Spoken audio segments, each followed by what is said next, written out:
네, 2022년 2월 25일 이정훈입니다. 짧게 지금 대선 판세? 대선을 보는 눈을 하나 설명드리겠습니다. 오늘의 제목은 조짐과 정치, 그리고 오도 가도 못하는 안철수, 이렇게 잡았습니다. 부제는 뭐냐? 안철수 이미 약점이 잡혔는데 민주당과 어떻게 해보겠다고? 이겁니다. 무속을 믿지 말라고 합니다. 난리입니다. 믿든 말든 왜 이렇게 난립니까? 왜 비난합니까? 종교의 자유가 있는데. 좋습니다. 무속은 그렇다 치고, 여러분 징크스 갖고 있는 분들 없습니까?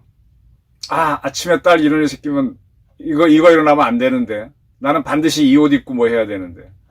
또 조짐이란 거 혹시 아십니까? 아침에 딱 나갔을 때 미끄러진다든지 하게 되면 오늘 뭐가 나쁠 거다, 일진 나쁠 거다. 이순신 난종일기 보게 되면은 점을 치고 사람을 만났다는 표현이 많죠. 조선의 사대부들 낮에는 사서삼경 읽고 밤에는 주역봤다 그러죠. 네. 출세하기 위해서 낮에는 선비니까 성리학 공부하지만 밤에는 자기의 운명, 자기의 운세를 좋게 하기 위해서 주역봤다는 얘기는 많이 이야기합니다.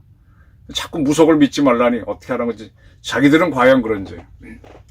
작년입니다. 벌써 12월 10일입니다. 경주이 씨라 그러죠. 이재명 씨가 경주이 씨라 그러는데, 글쎄 저는 제사를 지내는 사람이고 저희 집안 행사에 참가하기 때문에 이것저것 조금은 예법은 아는데, 이재명 씨는 그게 좀 서툰 모양이에요. 작년 12월 10일 경주이 씨 시조를 모신 표암제 알묘 행사를 갔다가 가서 이제 관도 쓰고 예복도 입고 절을 하다 뒤로 넘어졌죠. 많은 언론이 보도 안 했지만은 알만한 사람은 다 압니다. 이날 어떤 일이 있었느냐? 이날 아침에 성남도시개발공사에서 유투로 불렸던 유한기 씨가 스스로 목숨을 끊은 날이었습니다. 이날 절을 하다가 절을 한 경험이 얼마 없었는지 이재명 씨가 뒤로 넘어졌습니다. 그리고 난 다음에 많은 사건이 있었는데요. 이재명 씨 아들 도박 사건이 일어났고, 그 전인가요? 또 김문기 씨가 세상을 떠나는 사건이 있었죠. 김문기 씨 가족은 이번에 이재명 씨하고 가까운 걸 보여주는 사진을 공개했고, 김문기 씨 발인을 할 때 이재명 씨와 그 부인은 산타클로스 옷을 입고 춤을 췄다, 그런 거가 보도가 됐었죠. 한들이 맺힌 것 같습니다. 이재명 씨 아들 도박 사건이 터졌고, 그 다음에 A씨가 배모 사무관의 지시로 경기도와 성남시의 주로 경기도의 업무 추진비를 근거로 이재명 씨 집에 초밥도 갖다 주고 소고기도 갖다 주고 그랬다는 겁니다. 이걸 딱 보게 되면요, 이렇게 생각이 됩니다. 이 공무원을 했거나 월급장에 해본 사람들은 업무 추진비라는 게 있어요. 법카 쓰는 거. 그게 얼마나 겁이 나는 건지를 압니다. 근데 이 선출직으로 덜렁 들어온 사람들은 그 영수증으로 처리하면 됩니다. 그러니까 마구 쓰는 버릇이 생길 수 있거든요. 뭐가 뭔지 모르는 거죠. 그래서 지금 업무 추진비 상납 사건이 김혜경 씨 초밥 소고기 먹고 옆집에 누가 살았는지 사건이 이제 큰 이슈가 되고 있는데 자꾸 파묻히려는 조짐도 보입니다. 네, 그리고 지난 2월 13일 대통령 후보 등록을 하는 날이었는데, 그날 안철수 후보가 부인이 코로나에 걸렸다고 하면서 윤석열 국힘당 후보를 향해서 누가 더 좋은 정권 교체의 적임자인지 가려보면서 야권 후보 단일화를 제의했었습니다. 그리고 그 이유는 두 가지로 밝혔죠. 하도 많은 사람이 나보고 단일화 하라 그래서 그래 한번 해보겠다 하는 거. 두 번째는 지금 정권 교체, 앞 정권의 실패로 인해서 정권 교체가 이루어지는데 그 정권도 또 실패를 하고 또 그것 때문에 정권 교체가 이루어지고 이렇게 반복되는데, 이러다 보니까 이거는 체제가 문제가 있는 거다. 이 체제를 바꿔야 된다. 체제를 바꾸려면 정권 교체를 해야 되니까 그러기 위해서는 단일화가 필요해서 나는 한다. 이런 두 가지 일을 걸고 제의를 했었습니다. 그때 부인이 기저질환에 있어서 서울대병원에 입원하면서 상당히 눈물을 흘리면서 진심으로 발표를 했죠. 그리고 이틀이 지난 2월 15일 날 깜짝 놀랄 사건이 생겼습니다. 국민의당 유세 차량에서 발전기를 돌리는 과정에서 일산화탄소가 나와서 두 사람이 숨졌습니다. 강원도 지역에서도 같은 사건으로 또 한 명이 숨졌습니다. 다 국민의당에서. 이것 때문에 안철수 후보는 유세를 중단하고 장례위원회를 구성해서 장례까지 치른 다음에 다시 선거에 참여를 했는데, 그러면서 2월 20날 아무런 답변이 없었다면서 단일화를 철회를 했습니다. 큰 사건이었죠. 그러자 2월 24일 날 송영길 민주당 대표가 다당제를 보장해주겠다, 다당제를 해서 연합정치를 하자며 기자회견 통해서 다당제 연합정치를 보장하겠다는 선언을 하고요. 그 다음에 4년 주기문제 결선투표제를 도입하는 개헌을 하자 그랬고, 또 이런 주장들을 했습니다.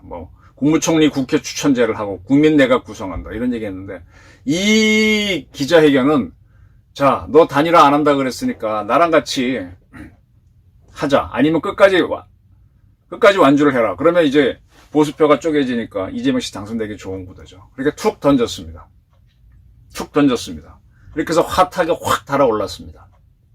국민통합정치를 제안했습니다. 자, 지금 이제 안철수 씨의 선택은 세 가지가 것 같아요. 이재명과 손을 잡느냐, 단일화 철회하긴 했지만 단일화 다시 재개해서 윤석열과 손을 잡느냐, 아니면 끝까지 완주하느냐. 끝까지 완주해도 이재명을 도와주는 거고, 이재명과 손을 잡아도 이재명을 도와주는 겁니다. 자, 뭐가 되든 안철수 씨의 선택인데, 선택하고 난 다음에 경우의 수를 계산해 봅시다. 자, 이재명 씨하고 본인이 완주를 했을 때, 끝까지 완주를 했을 때 이재명 씨가 당선되면은 민주당은 어떻게 할까요? 안철수 씨에 대해서. 아마 이번 선거에서 이재명 후보만큼 많은 비리가 드러난 사람도 없을 겁니다. 그러면 자기의 권력을 강화하기 위해서라도 군기를 잡을 텐데, 국힘당 윤석열부터 잡으려고 하겠죠. 윤석열 씨가 바로 잡겠죠. 그 다음에 어떻게 할까요? 안철수를 가만히 둘까요? 저는 가만히 두지 않을 거라고 봅니다. 저는 이 3명의 유세차에서 사망한 사건이 그냥 안 넘어갈 거라고 봅니다. 저걸 소재로 해서 유세차를 빌릴 때 무슨 거래가 있었는지, 저거 빌리는데 몇백억 들어가거든요. 이걸 조사하면서 군기를 잡지 않겠나, 이렇게 봅니다. 이걸 피하려면 차라리 이재명 씨하고 합당을 하는 게 낫죠. 합당하면 살려는 주겠죠. 근데 공조도 하나의 방법인데, 그럴 바에는 합당이 나을 수도 있죠. 근데 윤석열이 당선되면 어떻게 될까요? 이재명하고 합당했는데 가만히 안 두겠죠. 어려워지죠. 보수의 배신자도 될 거고. 제가 보기에는 안철수 씨가 지금은 어쩌지 못하지만 선거 이후 판세를 본다면 국힘당에 합당하거나 공조하는 게 오히려 더 나은 선택이 아닌가라는 생각을 합니다. 그런 상태에서 윤석열 씨가 이기면은 넘어갈 거고, 저도 합당을 했다 그러면 이재명 씨 측에서는 감히 못 칠 겁니다. 국힘당을 치려고 하겠지만은 야당이 전체가 대응할 거니까 윤석열 씨를 치려고 하겠죠. 뭐라까지 잡겠지만은 똘똘 뭉쳐서 대응하면은 좀 살지 않을까, 이런 생각을 하는데, 자, 이게 제가 정치를 보는 하나의 관점입니다. 지금 안철수 후보는 굉장히 괴로울 것 같아요. 완주를 한다 그랬는데 완주를 하고 난 다음에, 이게 정치라는 거는 지금은 넘어갔지만 시효가 남아있는 다시 과거 거를 뒤지면서 툭툭 거는 거잖아요.